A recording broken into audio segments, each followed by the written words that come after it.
Hello दोस्तों, आज की कहानी का नाम है तीन निगाहों की एक तस्वीर। मन्नू भंडारी जी द्वारा लिखी हुई कहानी। आइए सुनते हैं। सहमी से हाथ से मैंने दरवाजे की कुंडी खटखटाई। एक बार भयभीत सी नजर आसपास के घरों पर डाली। गली में उस समय अंधकार के साथ साथ नीरवता भी छाई हुई थी। सामने के घर की खिड़की पर गोदी में बच्चा लिए एक औरत खड़ी थी। वेशभूषा से वह एकदम गृहस्थहीन लग रही थी। नहीं, यह मोहल्ला ऐसा वैसा नहीं हो सकता। कुछ अधिक विश्वास के साथ एक बार जोर से फिर मैंने कुंडी खटखटाई। गली के लैंप पोस्ट का धीमा प्रकाश मकान के 23/8 नंबर पर सीधा पड़ रहा था। मकान तो यही है, पता नहीं अंदर क्या देखने को मिले। यही सोच रही थी कि दरवाजा खुला और एक बुढ़िया को सामने खड़ा पाया। उसके पान खाए होठों ने मन को यों आक्रांत कर दिया कि मैं कुछ पूछना भूल अवाक से उसका मुंह देखती रह गई। दीवारों पर भी पान की पीक के दाग नजर आए। तो क्या माँ ठीक ही कह रही थी? किसको चाहती हो? तभी कानों से यह प्रश्न टकराया। मेरे होश लौटे। दर्शना देवी यही रहती हैं? मैं कानपुर से आई हूँ, मैंने हकलाते हुए कहा। नैना हो क्या? आओ आओ, ऊपर आओ। बीबी जी तो बस कल से तुम्हारा ही नाम रट रही हैं। उनके प्राण शायद तुम में ही अटके हैं। तुम आ गई, बहुत अच्छा किया। वह और भी जाने क्या क्या बोले चली जा रही थी, पर मैं बिना कुछ सुने यंत्रवत उसके पीछे खींची चली जा रही थी। मेरे कान ऊपर की आहट लेने को सतर्क थे और नजर इधर उधर कुछ ढूंढ रही थी, पर ना मुझे कुछ सुनाई दे रहा था ना दिखाई। मुझे पूरी तरह इस बात का भी होश नहीं कि कब मैं छोटे से कमरे में एक मृत प्राय रोगिणी की शैया के समीप जा खड़ी हुई। बुढ़िया ने कहा, बीबी जी, नैना आ गई। और जब पलंग पर लेटी उस कृशकाय नारी की निस्तेज आंखें मेरे शरीर पर ऊपर से नीचे घूमने लगी तो मेरा रोम रोम कांप उठा।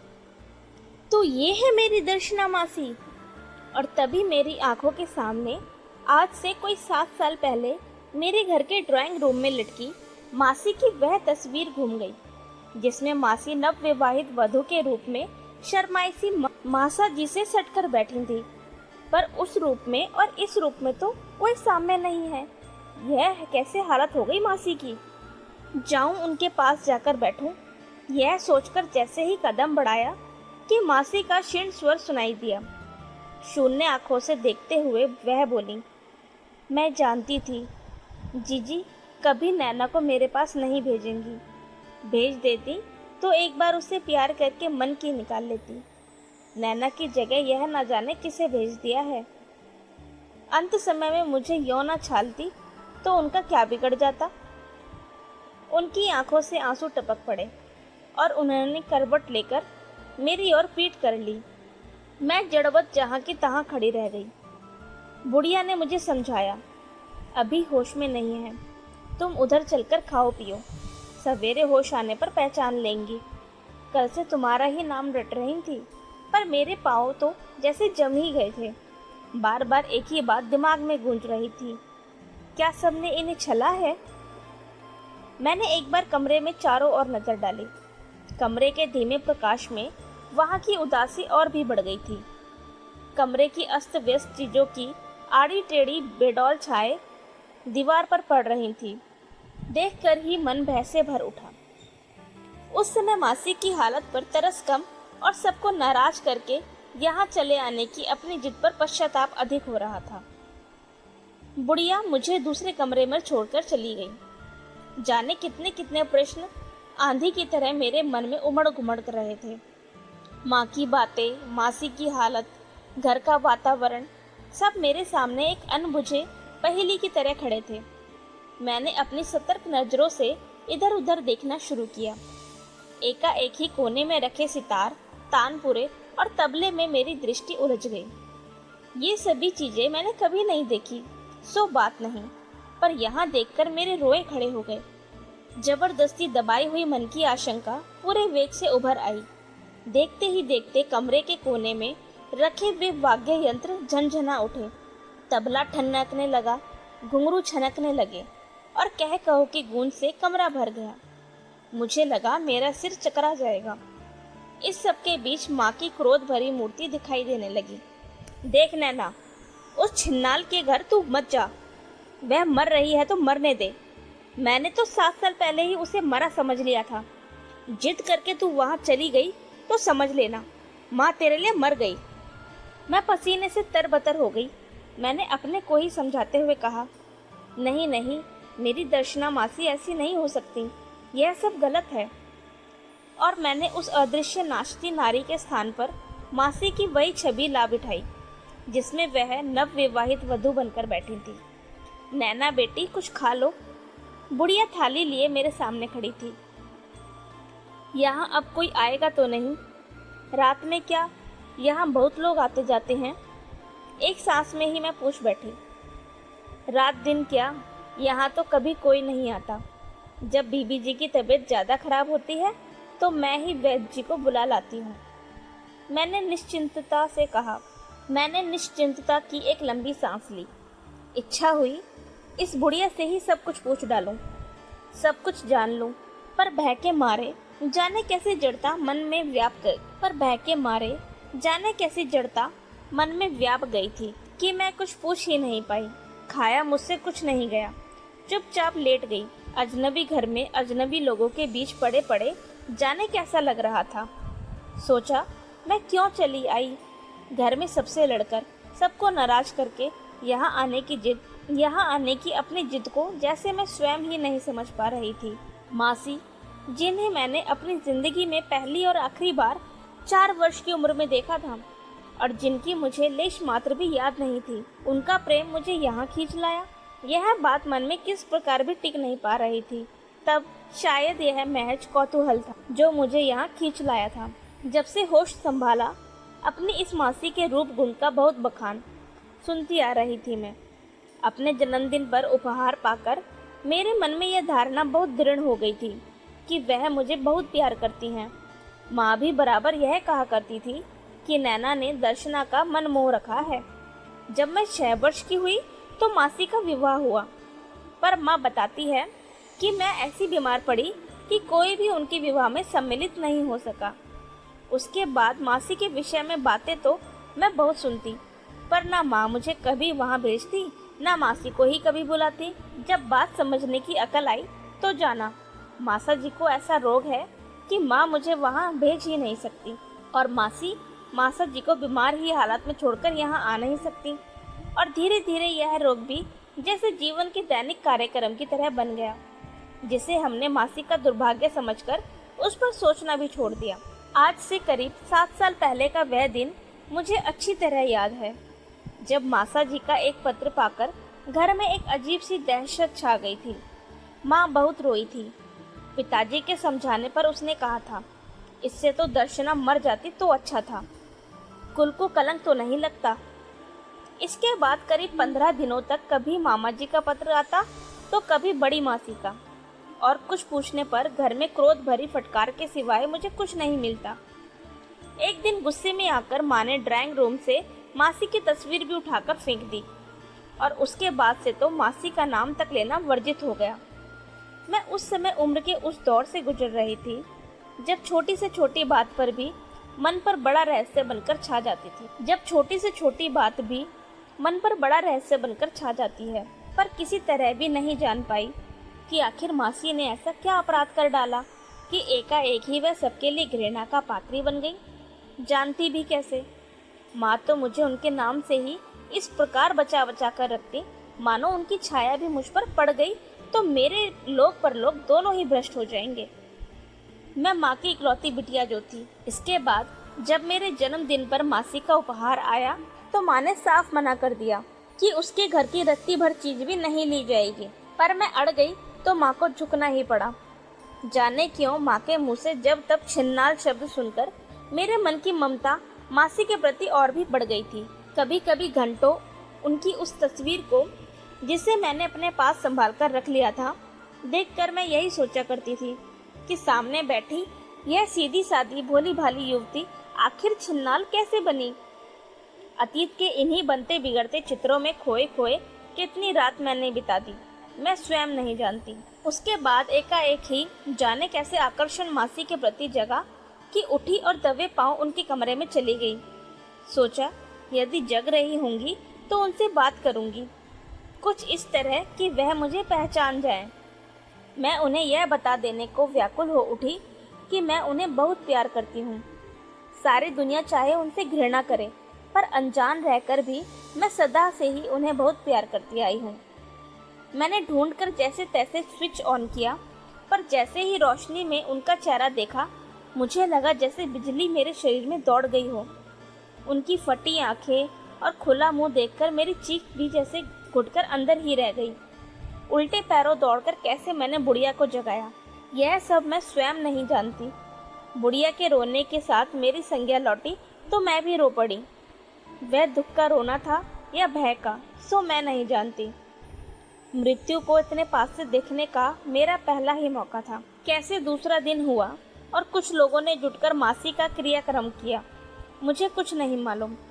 हाँ, इतना याद है कि निकटतम संबंधी होने के नाते मुझसे भी कुछ कुछ करवाया गया था और मैं यंत्रवत किए चली जा रही थी। मासी का शव चला गया तो मैं आतंकित सी दूसरे कमरे में बैठी रही। कैसी विचित्र मौत थी। अजीब सा सन्नाटा घर में छाया हुआ था और उससे भी अधिक शून्य थे मेरे दिल दिमाग। बाहर के बरामदे में बैठी बुढ़िया धीरे धीरे रो रही थी। जाने कैसी विरक्ति मेरे मन पर छा गई कि कुछ भी जानने पूछने की इच्छा नहीं रही थी। जो इस संसार में अब है ही नहीं, जो अपनी लज्जा और दूसरों की घृणा अपने में ही समेटकर सदा के लिए चली गई, उनके कर्मों का लेखा जोखा करना किसी तरह भी उचित नहीं लगा। संध्या को जब मैंने चलने की अनुमति मांगी तो बुढ़िया ने पूछा कि घर का सामान का क्या होगा। मैं भला क्या बताती। मेरे सामने चाबियों का गुच्छा फेंकते हुए उसने कहा, बस तुम्ही को याद करती थी, इसीलिए उनके सामान की अधिकारिणी तुम ही हो। मन का सोया कौतूहल फिर जाग उठा और जाने क्या सोचकर मैंने गुच्छा उठा लिया और उनके तीनों बक्से टटोल मारे। एक बक्से में किताबों, कॉपियों और कागजों के बीच दबी एक फाइल निकली। जाने क्यों उसे देखते ही मुझे लगा कि उसे खोलते ही नीले पीले गुलाबी सेंट में महकते वे पत्र निकल पड़ेंगे जो उनके किसी प्रेमी ने उन्हें लिखे होंगे और जिनके कारण उन्हें इतनी लांछना सहनी पड़ी। पर जब उसे खोला तो उसमें किसी पत्रिका में से फाड़े हुए 3 पन्ने थे। एक संगीत का डिप्लोमा था और कुछ पन्ने किसी डायरी से फाड़े हुए लगते थे। उन पन्नों में कहीं दवाइयों के नुस्खे लिखे थे, कहीं धोबी के कपड़े, कहीं घर का हिसाब, तो कहीं मासी के अलग अलग तारीखों के नोट थे। पत्रिका के फटे हुए पन्नों के अंतिम पृष्ठ पर चारों ओर एक मार्जिन में छोटे छोटे अक्षरों में लिखे नोट थे। मैंने ध्यान से पढ़ा। एक जगह लिखा था, यहाँ तक यह मेरी कहानी है। मैं जानती थी कि तुम कहानीकार हो तो अवश्य ही किसी दिन मुझे अपनी कलम से हलाल करोगे, पर इसके बाद का सारा किस्सा गलत है, इसीलिए मैं उसे फाड़ दे रही हूँ। तुम मनोवैज्ञानिक विश्लेषण देकर मेरे कुकृत्य पर पर्दा डालकर सारी दुनिया को धोखा दे रहे हो, पर मैं अच्छी तरह जानती हूँ कि तुम झूठ बोल रहे हो। अपनी कलम के करिश्मे दिखाकर वाहवाही लूटने की लालसा ने तुमसे यह सब लिखवाया है। तुम सोचते हो तुम्हारी इस दया से मैं कृतकृत्य हो जाऊंगी? नहीं, मुझे किसी की दया नहीं चाहिए। ओह, तो यह मासी के जीवन की कहानी है। हरीश नाम के किसी लेखक की थी वह कहानी। मैं उसे एक सपाटे में पड़ गई। हरीश, अविवाहित होना इतना बड़ा अभिशाप है, यह मकान खोजने के सिलसिले में ही महसूस हुआ। आखिर 3 कमरों के एक फ्लैट में एक कमरा मिला। यह पूरा फ्लैट एक दंपति के पास था। अब आर्थिक संकट में फंसकर उन्होंने एक कमरा किराए पर उठाया था। 3-4 दिन में ही मैं वहां जम गया। भाभी, मकान मालिकिन को मैं भाभी कहता था। बड़े अच्छे स्वभाव की महिला थी। वह मेरा काफ़ी ख्याल रखती थी। बच्चा उनके कोई था नहीं और पति बीमार थे, इसीलिए एक कमरे में पड़े रहते थे। क्या रोग था सो तो मैं बहुत दिनों तक जान नहीं पाया। भाभी का सारा समय अपने बीमार पति की सेवा करने में बीतता था। बड़ी लगन, बड़ी तत्परता से वह उनकी देखभाल करती थी। मुझे कभी खाली बैठा देखती तो इजाज़त लेकर मेरे पास आ बैठती। वह जो बातें करती उनमें अधिक उनके पति से ही संबंधित होती। क्या इलाज चल रहा है, कैसे सब डॉक्टर फेल होते जा रहे हैं, आदि आदि। उस समय उनके चेहरे पर दुख की घनी छाया उतर आती थी और आंखें अनायास ही भर भर आती थी। फिर एकाएक ही वह अपने को संभाल कर कहती, 2 मिनट को आई तो अपना दुखड़ा ही ले बैठी, कैसी पागल हूँ। और बिना बात ही धीमी सी हंसी उनके होठों पर फैल जाती। एक दिन इसी तरह बातें करते करते मैंने देखा कि वह बार बार मेरे कुर्ते के बटनों की ओर देख रही हैं। मैंने अपने सीने की ओर देखा, बटन खुले हुए थे और मेरे सीने के काले घने बाल दिखाई पड़ रहे थे। एक महिला के सामने यूं सीना उगार कर बैठने की लज्जा को ढकते हुए मैंने कहा, ये धोबी बटनों का तो कचूमर निकाल देते हैं, मुझे दे दिया होता मैं लगा देती। मुझे इतना पराया क्यों समझते हैं आप? देखिए, मैं तो बिना किसी संकोच के आपसे बाहर के अनेक काम करवा लिया करती हूँ। सच, आपके आ जाने से बड़ी राहत मिली। मन ऊबता है तो घड़ी 2 घड़ी बैठकर हंस बोल लेती हूँ, मन बहल जाता है।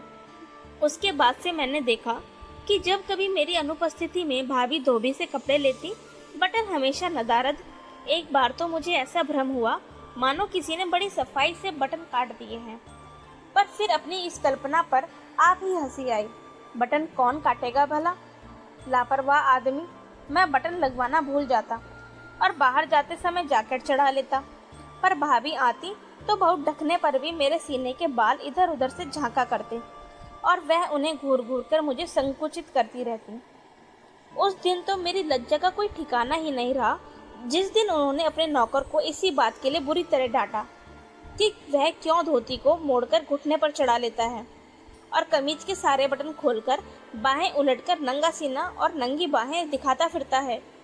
मैंने उस दिन ही भाभी को क्रोध करते देखा था। वह गुस्से से लाल होकर कांप रही थी और चिल्लाई जा रही थी, औरतों वाले घर में काम किया है कभी या नहीं? बदतमीज कहीं के, रहना है तो तमीज से रहो। मुझे उनका यह अत्यधिक क्रोध समझ में नहीं आ रहा था। साथ ही यह भी लग रहा था कि वह नौकर की आड़ में मुझको ही तो नहीं डांट रही हैं। उसी दिन मैंने दर्जी के पास सारे कुर्ते ले जाकर सीप की जगह कपड़े के बटन लगवा लिए। यों भाभी मेरा बहुत ख्याल रखती थी, पर उन्हें मित्रों का बहुत आना जाना पसंद नहीं था। 1-2 बार तो मैंने यह भी देखा कि मुझे बिना सूचना दिए ही उन्होंने मेरी एक परिचिता को यह कहकर लौटा दिया कि मैं घर पर नहीं हूँ। मुझे बुरा लगा। फिर सोचा, शायद यहाँ लोगों के आने से इनके पति को परेशानी होती होगी। दूसरे दिन जब मेरी एक मित्र आई तो मैंने अपने कमरे का दरवाजा बंद कर लिया ताकि बाहर किसी प्रकार की आवाज ना जाए। करीब घंटे भर बाद वापस जाने के लिए जैसे ही मैंने दरवाजा खोला, देखा भाभी दरवाजे पर ही खड़ी थी। मेरी मित्र की ओर देखते हुए जोर जोर से रोकर चिल्लाने लगी, तुम लोगों को इतनी भी लज्जा नहीं कि बगल में एक बीमार आदमी है तो जरा हंसी ठिठोली कम करें? दरवाजा बंद करने से ही क्या हो जाता है? उस लड़की से क्षमा याचना करता हुआ मैं उसे नीचे ले गया। लौटा तो सोचा भाभी से साफ साफ बात कर लूँगा। भाभी का इस प्रकार दरवाजे पर खड़े होना मुझे अच्छा नहीं लगा। लेकिन जैसे ही मैं लौटा, भाभी ने मुझे देखते ही जोर से अपने कमरे का दरवाज़ा बंद कर लिया। यह भी एक नई बात थी। यहाँ आने के बाद मैंने कभी उन्हें दरवाज़ा बंद करके रहते नहीं देखा था। यहाँ तक कि रात को भी वह दरवाज़ा खुला ही रखती थी। शाम को मैं बाहर चला गया। मन का आक्रोश धुला नहीं था। रात 9 बजे लौटा तो देखा भाभी का कमरा वैसे ही बंद था। मैं उन्हीं के बारे में सोचता सोचता न जाने कब सो गया। इसके बाद 2 दिन तक हमारी कोई बात नहीं हुई। उनके कमरे का दरवाज़ा भी बंद ही रहता। जब कभी बाहर निकलती तो देखता कि 2 दिन में चेहरा बड़ा उतर गया है। आंखों से लगता था जैसे बराबर रोती रही हूँ। तीसरे दिन रात 9 बजे के करीब मैं अपने कमरे में बैठा एक कहानी लिख रहा था कि दरवाज़ा धकेलकर भाभी भीतर आ घुसी। उनके लंबे लंबे बाल बिखरे हुए थे और आंखें सुर्ख थीं। उनकी यह करुण और दयनीय स्थिति देखकर मन जाने कैसा हो गया। मैं कुछ कहूँ उससे पहले ही वह हाथों में मुंह छिपाकर फूट फूट कर रो पड़ी। अब मैं क्या करूं? आज डॉक्टरों ने साफ साफ कह दिया है कि इन्हें पहाड़ पर नहीं ले जाया गया तो बचना मुश्किल है। आज तो मैंने उन्हें टहलते हुए देखा था और मुझे लगता था कि उनकी तबीयत सुधर रही है। किस डॉक्टर ने कहा? सब गलत है, आप हिम्मत से काम लीजिए। नहीं नहीं, यह सब झूठी तसल्लियां हैं। आज तो एकाएक ही जैसे हौसला टूट गया, हिम्मत पस्त हो गई। जिस दिन ब्याह कर आई उसी दिन से इनकी सेवा कर रही हूँ, पर इन्हें अच्छा नहीं कर पाई, और अब तो 11 बजे तक उन्हें तरह तरह से आश्वासन देता रहा। स्नेहपूर्ण बातों से उनका मन भरमाता रहा। एक बार आवेग में आकर उन्होंने अपना सिर मेरे सीने पर टिका दिया। मैंने धीरे से हटाकर उन्हें हौसला बंधाया। थोड़ी देर बाद उठकर जब वह गईं, तो ऐसी निराशा उनके चेहरे पर छाई थी मानो जुआरी अपना सब कुछ हार गया हो। उस दिन सच ही वे बड़ी उद्विग्न लग रही थी, बड़ी परेशान। मुझे कुछ भी समझ नहीं आ रहा था कि मैं क्या करूं। लेटा तो नींद नहीं आई। बार बार भाभी का बेबस मायूस चेहरा आंखों के आगे उभर आता। आखिर जब कमरे में दम घुटने लगा तो मैं चुपचाप ऊपर छत पर चला गया, पर दरवाजे पर पहुंचकर ही ठिठक गया। देखा, छत की मुंडेर पर दोनों कोहनियां टिकाए भाभी शून्य भाव से सामने देख रही थी। मन बुरी तरह अकुला उठा। एक बार उचित अनुचित का ज्ञान भूलकर बड़ी जोर से इच्छा हुई कि इस रोती बेबसी नारी को जाकर अपनी बाहों में भर लूं। अपने लिए नहीं, उसके संतोष के लिए, उसकी सांत्वना के लिए। लेकिन फिर ख्याल आया, इस आग को भड़काने से लाभ। मैं चुपचाप नीचे उतर आया। मैं उन्हीं की बात सोचते सोचते जाने कब सो गया। रात शायद आधी से ज्यादा बीत चुकी थी कि अचानक किसी के स्पर्श से चौंक उठा। आंखें खोली तो देखा भाभी मुझ पर झुकी हुई थी। पहली बात जो दिमाग में आई वह यही कि इनके पति चल बसे। फिर एकाएक अज्ञात भय से कांप उठा, पर भाभी की आंखों में जाने क्या था।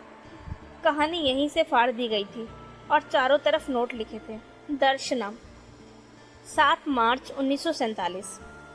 इनकी हालत दिन पर दिन बिगड़ती जा रही है। इनके चिपके हुए गाल, निस्तेज आंखें, कुमलाया पीला चेहरा और पैंसा सीना देखती हूँ तो लगता है खूब रोऊं। इन्हें कैसे अच्छा करूं कि ये हष्ट पुष्ट और स्वस्थ हो जाएं। दूसरा पत्र, 20 अगस्त 1947। मेरी सारी कोशिशें बेकार जा रही हैं। जब कभी सोचती हूँ कि अब क्या होगा, तो आंखों के आगे एक ऐसा अभेद अंधकार छा जाता है जिसके परे कुछ दिखाई नहीं देता। मन बड़ा टूटा सा रहता है, सब और निराशा, उदासी, न दिन को चैन न रात को नींद। विचित्र विचित्र सपने आते हैं। कल के सपने का ही अर्थ क्या हुआ भला? देखा, छोटी छोटी पहाड़ियों की चोटियों से जल के झरने झर रहे हैं, पर फिर भी आसपास कहीं हरियाली नहीं। रेगिस्तान ही रेगिस्तान है। कोई उस जल को पीने वाला नहीं, कोई फल फूल उस जल से खिलने वाला नहीं।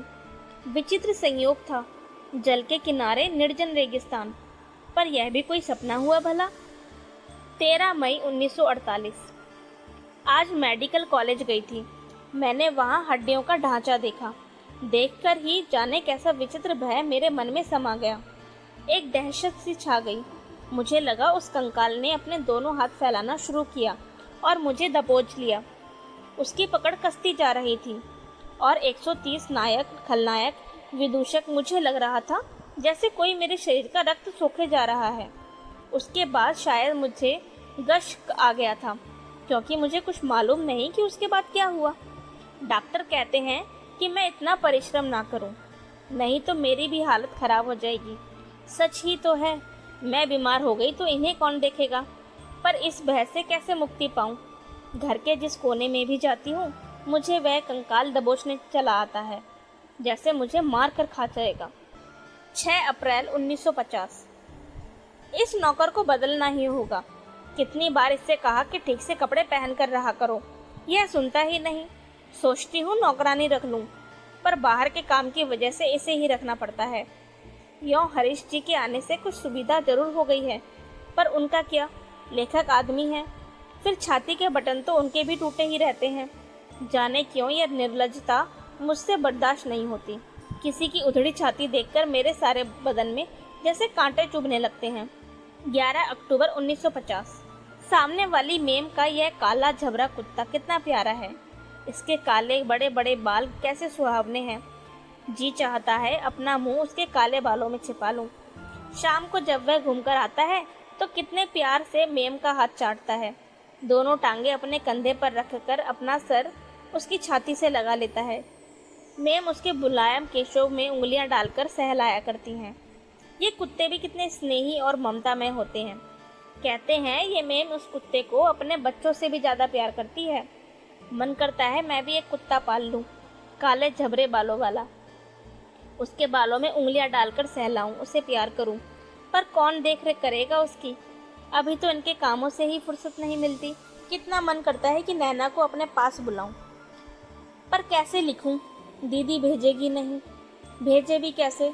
इनको टीबी है और उनकी वह अकेली लड़की है।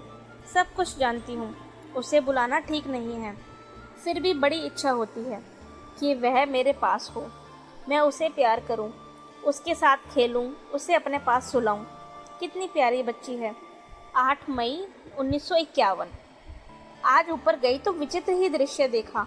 सामने वाली मेम के कुत्ते को जाने क्या रोग हो गया है कि उसके सारे बाल झड़ गए और चमड़ी खाद से भर गई है। सुनते हैं मेम ने बहुत इलाज करवाया, पर अब डॉक्टरों ने जवाब दे दिया है। मेम एक ज़माने में उसे कितना प्यार किया करती थी, पर अब उसे अंदर भी नहीं आने देती। आज मैंने सुना रोते रोते उसने अपने नौकर को हुक्म दिया कि उसे बाहर ले जाकर शूट कर दो। कुत्ता निरीह भाव से खड़ा था, मानो वह भी समझता हो कि इस निरर्थक जीवन को ढोने से कोई लाभ नहीं। वह आगे भी नहीं बढ़ा। इस गंदी बीमारी को लेकर मेम तक जाने का उसे अधिकार नहीं है, यह बात भी वह समझता है। ओह, कुत्ते भी कितने समझदार होते हैं। पर जो बात कुत्ता समझ रहा है वह जाने क्यों मेरे गले नहीं उतर पा रही है। जिस कुत्ते को मेम इतना प्यार करती थी उसे अब शूट करवा दिया जाएगा। क्या यह ठीक है? कभी लगता है ठीक है, कभी लगता है गलत है। 13 मई 1958। 4 दिन से कुत्ते की इस घटना ने मुझे पागल बना रखा है। लगता है मैं सच ही पागल ना हो जाऊं। हरीश जी के पास यह लड़की आती है तो जाने क्यों मुझे जरा नहीं सुहाती। खैर मुझे क्या, कोई भी आए जाए। मैं तो भगवान से यही प्रार्थना करती हूँ कि मुझे सुबुद्धि दे, बल दे। पर अब तो इतनी थक गई हूँ कि प्रार्थना करने की भी शक्ति नहीं रही। 14 मई 1958। आज इन्होंने मुझे मारा। शादी के बाद आज पहली बार मैंने जाना कि इनके शरीर में अब भी इतना जोर है। इनकी बीमार लातों ने भी मेरी कमर तोड़ दी। तो जब ये टांगे पुष्ट रही होंगी, कितना जोर रहा होगा इनमें। हजारों बार ही मैंने गलतियां की। कितना अच्छा होता उस समय भी ये मुझे मारते। कम से कम फिर इतनी बड़ी गलती तो नहीं करती। मुझे मार खाने का जरा भी गम नहीं। काश इन्होंने पहले मारा होता। हरीश जी के लिए बहुत दुख है। मेरे पीछे उन्हें भी व्यर्थ ही अपमानित होना पड़ा। 15 मई 1958। आज इन्होंने घर से निकल जाने को भी कह दिया। आज सब जगह इन्होंने पत्र भी लिखे हैं, माँ, भैया और दीदी को। जाने क्या क्या लिखा होगा। जो मौखिक सहानुभूति आज तक मिलती आई है वह भी बंद हो जाएगी। शायद सब मुझसे नफरत ही करने लगें। फिर भी जाने क्यों मुझे ना अपने किए का दुख है, ना इस दंड का। इस सब के बाद मैं स्वयं ही घर छोड़कर निकल जाती। 2 दिन आगे या पीछे विधाता जिस दंड का विधान करने वाला था वह आज ही हो गया। पर इनका क्या होगा? कोई संबंधी यहाँ झांकना भी पसंद नहीं करता। पर जो मनुष्य बिना क्षमता के केवल चाहना ही चाहना करता है, उसका अंत इसके अतिरिक्त और हो ही क्या सकता है। 10वां पत्र, 20 जुलाई 1951। आज उनकी मृत्यु का समाचार सुना। समझ नहीं पा रही हूँ क्या करूँ। मेरी तो सारी भावनाएं ही जैसे मर गई हैं। मैं ही जाने क्यों जिंदा हूँ। 13 अगस्त 1951। भाग्य से मुझे संगीत के पंडित जी अच्छे मिल गए। एक ज़माने में मुझे गाने बजाने का कितना शौक था, पर सब छूट गया था। उस समय जो मात्र शौक था उसे अब जीविका का साधन बनाना पड़ेगा। यहाँ एक स्कूल में नौकरी मिल गई है। लगता है जीवन को एक राह मिल गई। सब और से बेसहारा होकर भी अब जी लूँगी। 23 नवंबर 1951। आज नैना का जन्मदिन है। डरते डरते मैंने उपहार भेजा था। कौन जाने रखे ना रखे, पर उन्होंने रख लिया। तो क्या समझूं कि दीदी आज भी मुझसे प्यार करती हैं। यह भावना ही कितनी सुखदाई है कि कोई हमें भी प्यार करता है। 2 जून 1952। हरीश ने मुझ पर कहानी लिखी, पर लिखकर इतना मनोवैज्ञानिक बनाने की क्या आवश्यकता थी। यूँ भी कह देता तो मैं उसे दोष नहीं देती। मूर्ख कहीं का। दोस्तों, आज की कहानी बस इतनी ही। अगर आपको हमारी कहानी अच्छी लगी तो हमारे चैनल को सब्सक्राइब करें और हमें कमेंट में ज़रूर बताएं। Thank you for listening.